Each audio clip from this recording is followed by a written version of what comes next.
Hello, everybody. Ooh, welcome back to Valiant Victories with Benny Decker. Yeah. All right. Yeah, it's been a while. Sorry about that. I thought, I'm gonna be making all kinds of videos. I got stuff going on.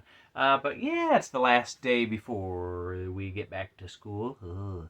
Hopefully, all you kids get to bed early. Hopefully, you kids aren't watching this video, not because it's inappropriate. Just like what are you doing?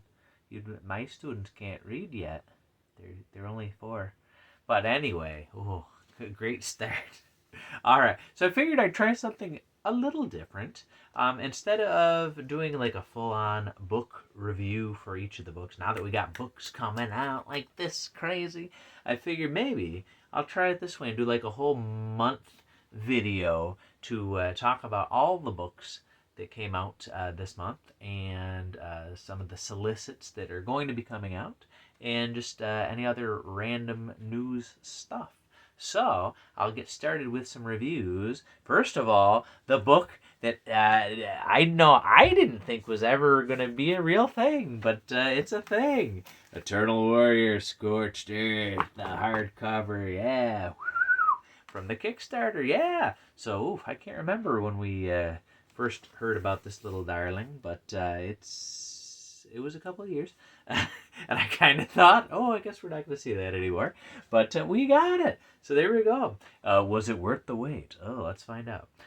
So I guess for these reviews, I'm going to get into some spoiler stuff. I'm not going to talk about every single thing though, but it's going to spoil. Especially this one, I was going to talk specifically about the ending, but you'll have some warning before I get to that.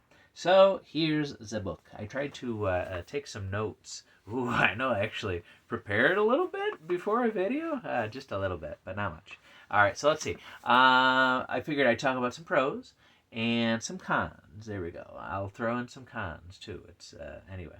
So the pros, first of all. One of my very favorite characters, Armstrong, is in this book, and let me pull up. I'll pull up my favorite little bit right there. There's Armstrong.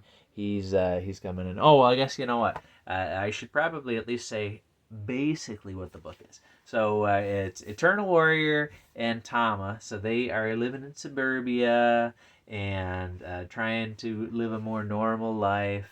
Galad, there we go.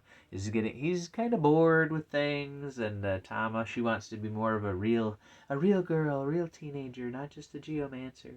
And so they're kind of bored and in a rut, and then some stuff starts going down and bad stuff, and the Rays there. He's working with this oil guy, and bad stuff's happening, and then I'll get to the ending later. But I don't know. That was maybe I should have prepared a little bit better. But at a certain point, Galad has to go into the Scorched, so he's going into a different realm, and he calls in Armstrong to babysit Tama. So, so then here he is coming in there, and Armstrong goes, "What? No hug for your big brother?"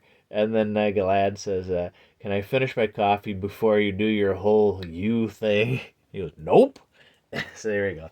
So I that was definitely the panel of the book for me. I really enjoyed that one. Um, so yes, for the pros, yes, it had Armstrong, who I adore. The character voices were great. I thought all the dialogue was really good. Everything that Armstrong said made sense and sounded like him. And Galad had his broodingness to him. Tama, who honestly, it's been a while since I read really much with Tama in it. What was she in? Operation Deadside? Yeah, she had a tiny, tiny little cameo at the end of Armor, not Hunters, Armor Marines, no, not Armor Clads. There we go, there we go. A lot of armor. But yeah, so she didn't really have any character in that one. But so it was good to see her character build a little bit more. Her relationship with Galad, it starts off kind of, and then it really does grow by the end and become stronger. And everything that Armstrong did in there. His relationship with Tama too. That was neat to see him taking the fun uncle role. So I definitely enjoyed all of that. Also a pro. At the end, this is not a spoiler. Reyes, the main villain of the story, he does not die. Ha! So it's sort of. I was thinking, oh no. As soon as I started reading this, I was like, oh no, this is going to be like Exarch Fane, where in Book of Shadows, you get this villain. It's, oh, here's this villain. And they sort of built him up the same way. Like, oh yeah, it's a villain that Galad has fought before, and now he's coming back to fight him again. And oh, they're gonna fight, and they're gonna head to head, and oh, here we go. And then you think, oh, he's gonna die, and then he's not gonna. Oh, that's not what happens. So we'll get to the cons part and talk more about that. But he doesn't die. The Reyes does not die, so he could come back later to haunt and taunt our dear Galad. So there we go. Cons. Now we'll get into some of the cons.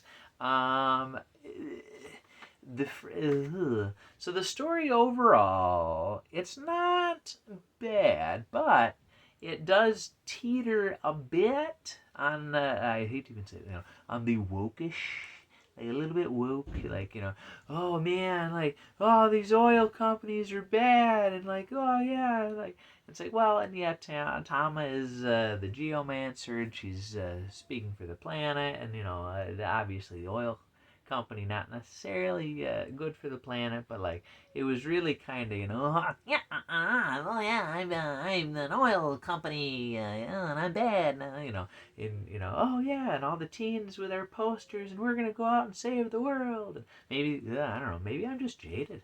Maybe we need more teens with posters saving the world, but I don't know. So it wasn't woke. But it was definitely like kind of like, okay, all right, I don't know. So I still liked it though. So, but I could see how somebody goes, I don't know about that. But it wasn't too bad. I don't know. I was at one point a registered Green Party member. I don't know. Does that go away? I don't know what I am now. I don't know. We won't talk about politics. I think we won't talk. Oh no, we won't talk about that. But I don't know. So I like the environment. I live in the environment, so I wanna live there in it. So let's take care of it, man. Where's my poster? I don't know. All right. Anyway, so there was that. The art. Another con. It was mostly very, very good, and I am absolutely no artist, so I really shouldn't say anything about it. There were a couple of little spots where, like, the perspective seemed a little weird. Like, let me hold it up. This panel here with Galad, I don't know. I don't know if it's, like, the way his shoulder is and his hand is. I don't know. It looked kind of weird to me. There were a couple of other panels, and I didn't pick them out, but, like, hands and arms looked a little bit, like, shrunken or weird, or maybe it was just the angle it was at. But it was just one of those things where, like, pulled me out slightly, but then I got right back in, and it wasn't bad. But, like, 99% of everything was very well done. Coloring, very well done. Expressions, everything good. But just those couple tiny, tiny, tiny little things that I thought. So then the other con. It's not that it was a bad ending. It just, like, I definitely didn't see it coming. So it gets to the end, there's the big battle, and you get the Reyes, and he's battling Galad. Oh, they're battling, and he's shooting fire out, and Galad's got the battle axe, and they're going at it, and oh man, they're really going at it, and I'm definitely not stalling to find the pages there. Yeah, oh man, yeah, they're fighting, and it's getting real bad. Oh man, and then it gets to the point where like the Reyes, he's like talking to Tama. I keep switching. I don't know. He's talking to her. Oh well, well, what do you think about this Earth? We need the great fire to cleanse it, and what do you think? And she's like, no, I think we can save it. Well, let's not give up yet. And then he goes, oh, all right, that sounds great. Well, I guess I'll be bidding you all adieu. Galad, take care of Tama there for me, and I'm not done with you yet. but you better help her out. Let's all peace and love, or bye everybody. So I was like, wait, what? There was no head lopping. There was no it started out that the Rays was like imprisoned. They're like, oh, he doesn't put him back into prison.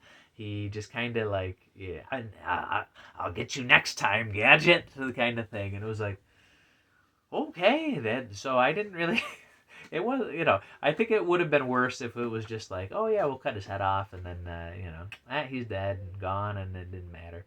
So it is nice that the Rays is still around, but it was just seemed very odd that it was right at the point where I'm gonna get you now, I'm gonna crush you under my heel, but wait, let me talk to this little girl here for a minute. Oh, let's see. Oh yeah. Oh, I guess you're right. It's just like it really didn't take all that much to change his mind. Like, I'm gonna destroy the world and burn it all up, and then oh no, I guess you're right. I won't do that.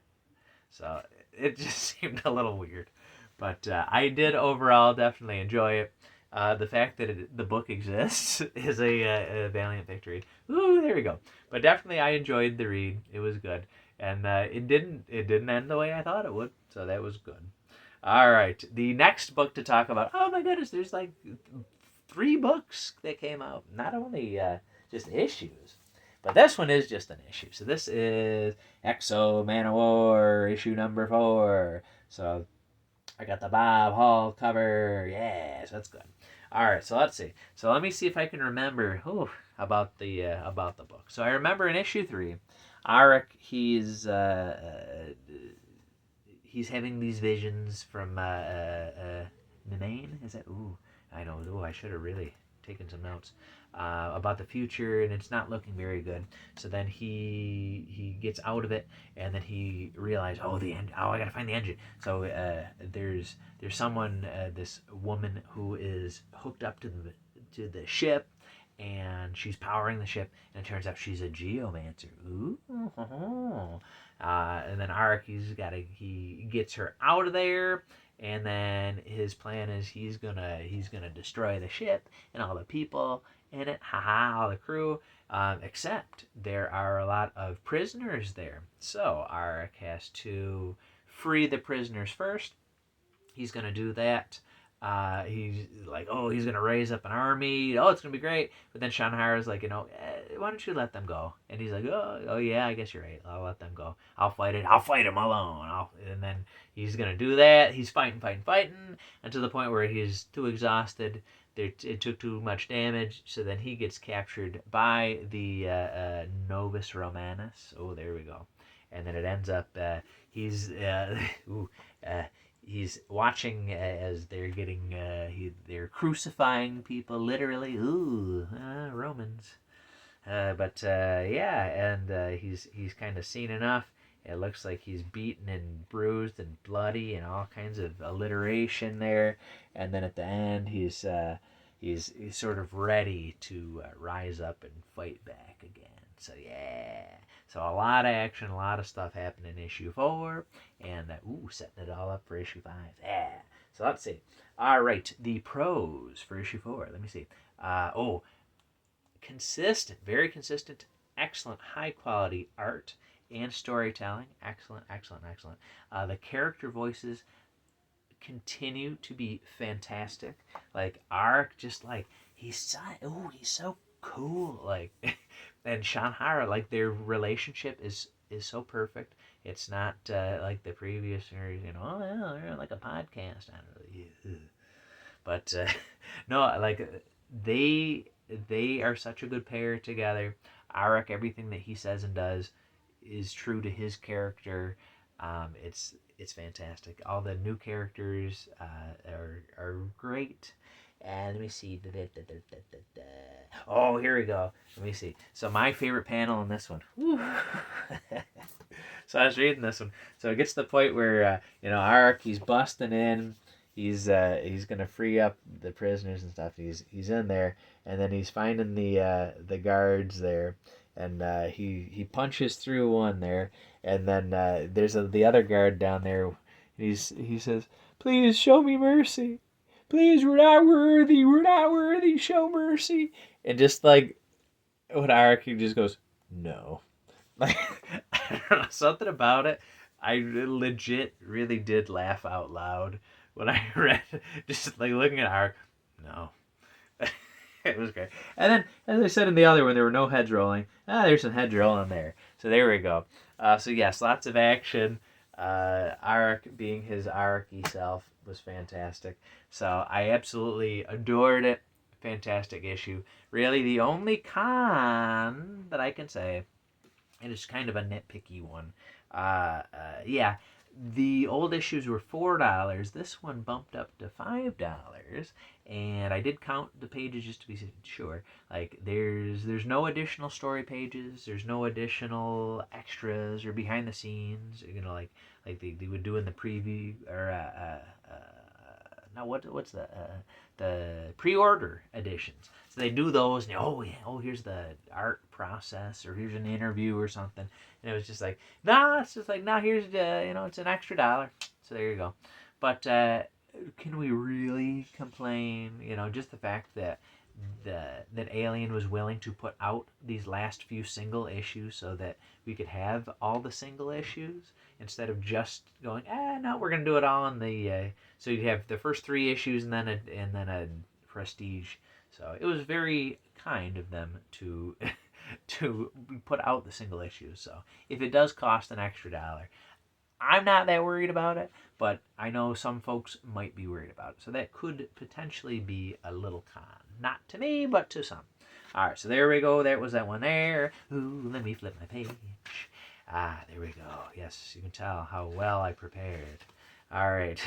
The other book. Here we go. So this one I was extra excited about because this was sort of giving us a good glimpse into what it's going to look like with Alien going forward. So, Ninjak Super Killers. Oh, look at that. The foil on there. Super Killers. Yeah.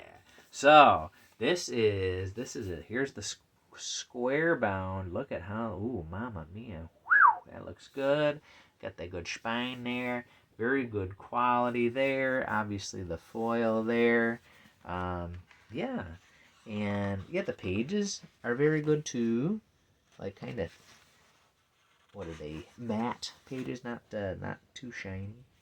But yeah. So just the quality of the book is definitely there. It really does. Like if you see it on the shelf, it sort of leaps right out. I don't know. It was definitely a good first outing to put just the overall look of this book looks very nice and professional. So I do agree that the quality is there for that. So let's see. So for this book, for some reason I thought like, it's gonna be like the Killers, KI Killers. Yeah, that series. Like they're all coming back. Oh, it's gonna be cool. And no, it wasn't that at all. That's not a con. It's actually quite a pro that this book really does follow directly on from the previous series, which makes sense. It's the same writer, Jeff Parker. There we go. I definitely didn't look at the cover to figure that out. But no, it goes right on with the continuity. I sort of, you worry about, with Alien, I don't know, are they gonna like try to reboot? Are they gonna forget about the past? And no, that's really the continuity was there at the very beginning.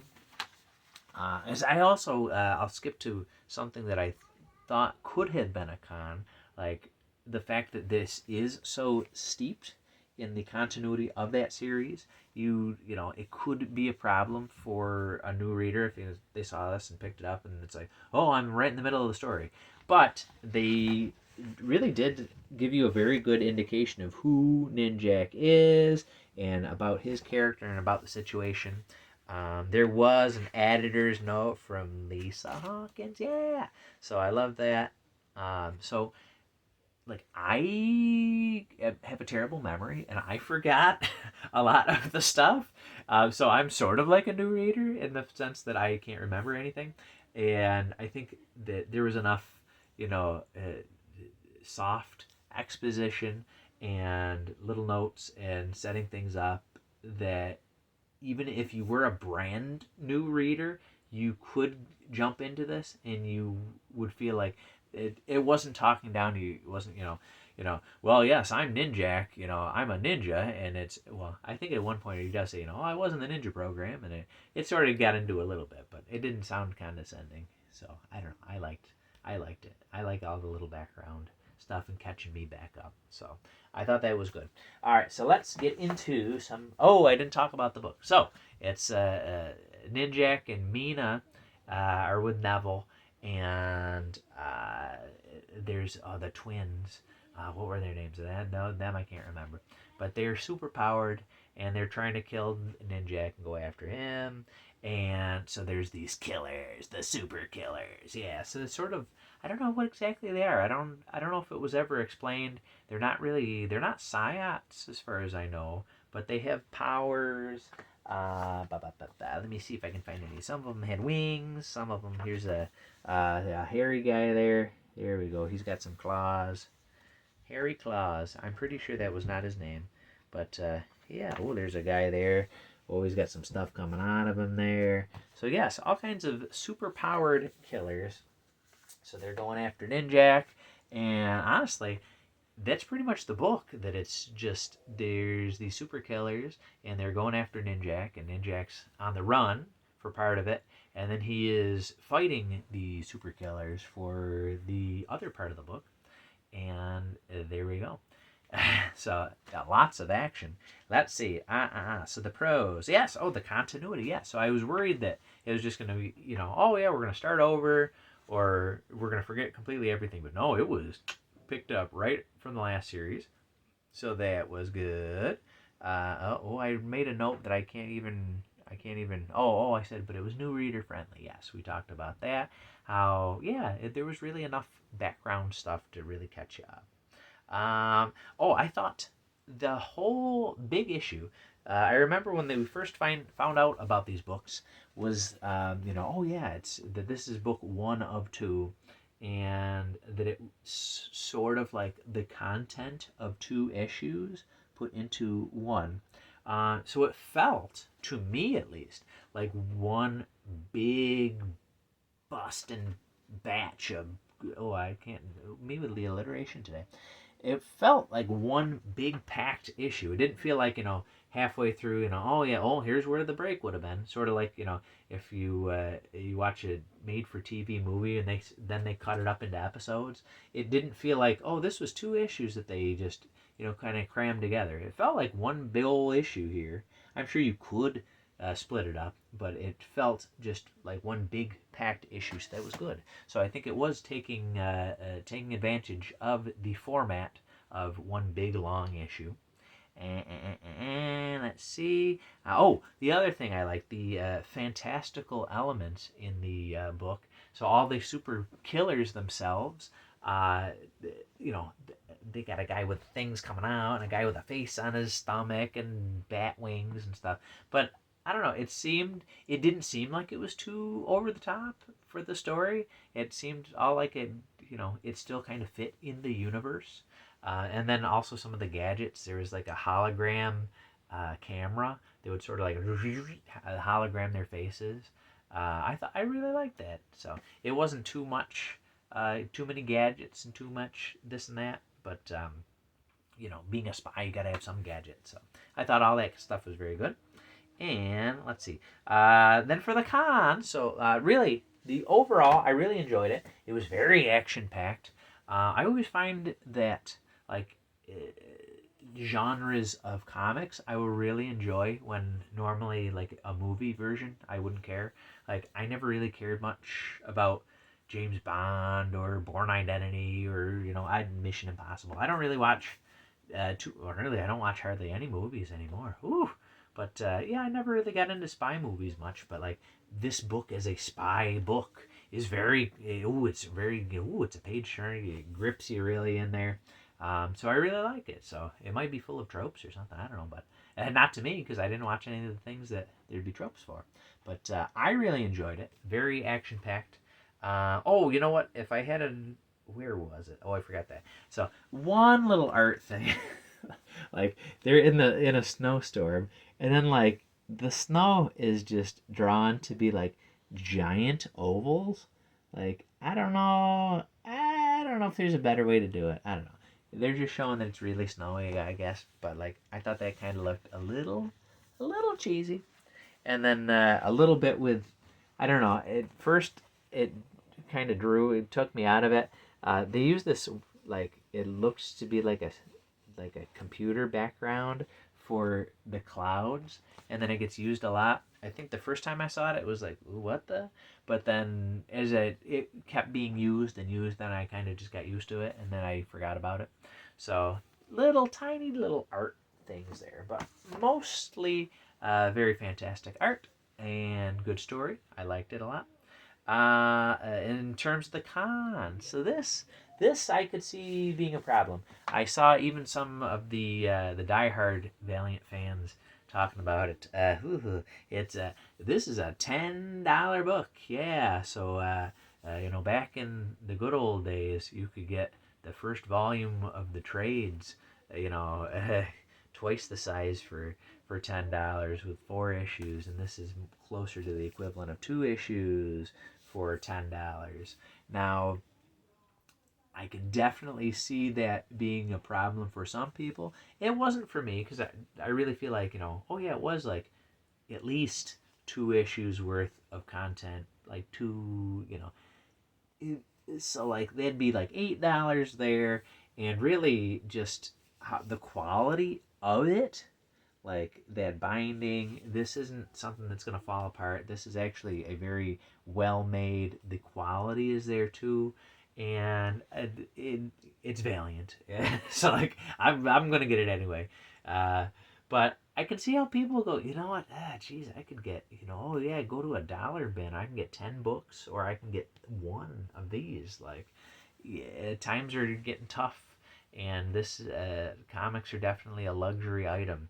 So I wonder also, like, the price of entry for a new reader, if it was, oh yeah, oh Ninjak, that looks neat. Oh yeah, for $4, yeah, I'll give it a try. But if it's like, oh yeah, Ninjak, that looks neat. Oh, $10. Oof, I don't know. Like, so I wonder, I hope that it will bring in new readers, and that old readers will give it a chance, because it really, I think, overall the quality continues to go up. Everything is fantastic, and really the price of everything is going up. So it's you can't blame Alien for the pricing of it. I think it is worth it to me. I'm just hoping that it is worth it to everyone else as well. So potential con, not for me, but maybe for you or somebody else. But also overall, my goodness, all these books, they were very good, very, very, very good. Ooh, Valiant victories all around. There we go. I shouldn't be holding this anymore. All right. On to the March Solicits. Yeah, so let me pull it up on the old phone here, and we'll talk just a little bit about some of these solicits that will be coming up. See, this would be great. Like, if I knew how to put stuff on the screen, I'd be like, and then here's what it looks like right here. All right, let me pull up the article. All right, so Britannia, the Great Fire of Rome. Oh, here we go. I'll show it. Oh, look at that. Yeah, so there's those covers there. So yeah, back to Britannia. So I think I might have mentioned before, with Britannia, um, originally I wasn't a huge fan of it. I think because I was like, all right, here we go, and then let's see there's gonna be the Eternal Warrior's gonna be there, and let's see what it's gonna be Antius Axia or Axia. Oh, he's gonna be like Pete's great grandfather or something. Like, let's see how it's connected. And then it wasn't really connected, and I was like, hey. So I think I need to go back and reread it and just appreciate it as a story instead of trying to figure out where it was supposed to fit into the Valiant puzzle. But so let's see. I won't read the solicit to you, but it sounds great, and it's going to be a one shot too. So I really like the idea of this long form one shot. So they aren't beholden to, like, oh yeah, if it's 20 pages, or if it's going to be a double size, it's going to be 40 pages. Like this one said, did it say 64 pages? So that's great. So this new big format allows it to be, if we want it to be 64 pages, we'll do that, or 40 or 90. Like, it can be whatever size the story needs it to be, not whatever size needs to fit into 20 pages. So I really am excited about that, and I got to give him another chance. Here, now the thing that I'm very, I don't want to get my hopes up too much, but Livewire and the Secret Weapons, yeah. So that was one of the things that I said, like, in a video a long time ago, that if I was in charge or something, who I want to see the Secret Weapons. Give me the Secret Weapons. Really, I think the last time we saw the Secret Weapons was in like a very brief little cameo in the Livewire series, which we aren't going to talk about that either. But but I adore the Secret Weapons. Oh my goodness! And Lucia, was that her name too? So yeah, she's sort of like the forgotten member, and it looks like she's there too. So again, this is another one shot. I would love it to be longer, but if it's a one shot story that's really excellent as a one shot, that'll be great. And it looks like it's getting into, they're in hiding and training, and an issue that happens there. Ooh, I'm so excited. So that is the book that I am really, really, really looking forward to, because I adore the Secret Weapons. So there we go. And then another, it's just so great. Bloodshot Unleashed Reloaded. Yes. So more Bloodshot Unleashed, again from Dennis Camp. New artist. But that'll be okay. It'll be okay. But I adored Bloodshot Unleashed, so getting more of that is going to be fantastic. And I believe that's book 1 of 2? Yeah, book 1 of 2. So it's sort of like a whole nother arc of Bloodshot Unleashed. I am curious to see how this format will work. Like the last mini series, I guess it wasn't. Is it mini-series or series? It was 4 issues, each one dealing. They were sort of self-contained-ish, with Bloodshot's on a mission, but it's like, here's all the different spots and dealing with one particular person in each issue. So I'm wondering if that is still, like, are there going to be 2 parts? Is that going to be more of like 2 issues that are put together, or is it one bigger fleshed out story in this one, and then book 2 will have another bigger fleshed out story? So we'll see. Either way, I'm very excited about more Bloodshot Unleashed. Yes. So March is going to be looking very, very good. Hopefully you got in your February pre-orders. I don't think did I talk about the February pre-orders? Oh, I don't know. I know there's an anthology. Yes, I'm very excited about an anthology for Valentine's Day. And then, I can't remember what else is coming out. Some more EXO and some more Ninjak, I think, for February, right? So that's great. So 3 good books coming. 3 good books coming in March. So there we go. And then the last thing on my list to mention, if you've made it this far, I don't know how or why you did, but there's a new podcast in town. Yeah, Clang, Valiant Comic Podcast from Clint Lowe, and it's currently on Spotify. There is the Generation Zero. I see what you did there, Clint. Issue or episode. He talks about himself and getting into it. So I did write him a note on Facebook Messenger. He's like, hey, I have my YouTube channel. I'd love to help out. But then I don't know if it ever got delivered or if he blocked me. Maybe he blocked me. I'd block me too. But very good luck to Clint. I almost thought, now Clint's doing a podcast. Good, I'll give up. He can take over, like being the hot dog out front for a little while. But here we are again. But no, seriously, give it a listen. And good luck, Clint. There we go. So, what do you think? Am I too rusty? Should I have given up? Was this a bad idea? Well, that's a different podcast and a different company. But here we go. So, enjoy your December books. Don't forget to pre-order your books for February, and hopefully join me at the end of January for another video. I hope. Let me know, what did you think of this idea? Was it better if I did one book at a time? Is this kind of too much to digest? I thought, oh, this will be a nice, quick, in and out video. In and out. Oh no, I won't get into in and out. I went there only once. I'm on the East Coast, and but okay, I am too far off track. Too far off track.